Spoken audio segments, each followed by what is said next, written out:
ഈ കോഴ്സ് എടുക്കുമ്പോൾ നമുക്കൊരു ഡൗട്ട് ഉണ്ടായിരിക്കും, നമുക്കിനി ജോലി കിട്ടുമോ അല്ലെങ്കിൽ എന്തായിരിക്കും നമ്മുടെ ഫ്യൂച്ചർ എന്നൊക്കെ. അപ്പം നമുക്ക് നമ്മുടെ 2 പ്രീവിയസ് സ്റ്റുഡൻസ് ഉണ്ട്. അവർ ഓൾറെഡി ഇന്റേൺഷിപ്പ് ചെയ്തുകൊണ്ടിരിക്കുകയാണ്. ഒരാൾ ചെസ്റ്റ് ഹോസ്പിറ്റലിലും ഒരാൾ മെട്രോമെഡ് കാർഡിയാക് സെന്ററിലുമാണ് വർക്ക് ചെയ്യുന്നത്.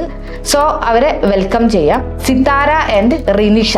നിങ്ങളെ സീനിയേഴ്സിൽ നിന്ന് തന്നെ നിങ്ങൾക്ക് മോട്ടിവേഷൻ കിട്ടുന്നതായിരിക്കും ഏറ്റവും വലിയ കാര്യം. ഈ കോഴ്സ് എടുക്കുമ്പോൾ നമുക്കൊരു ഡൗട്ട് ഉണ്ടായിരിക്കും, നമുക്കിനി ജോലി കിട്ടുമോ അല്ലെങ്കിൽ എന്തായിരിക്കും നമ്മുടെ ഫ്യൂച്ചർ എന്നൊക്കെ. 6 മാസം മുന്നേ ഇതേ ഒരു അവസ്ഥയിലായിരുന്നു ഞാൻ നിന്നിട്ടുണ്ടായിരുന്നത്. ഇപ്പം ഞാൻ AD-യിലാണ് അപ്പം ഇന്റേൺഷിപ്പായിട്ട് ചെയ്തുകൊണ്ടിരിക്കുന്നത്.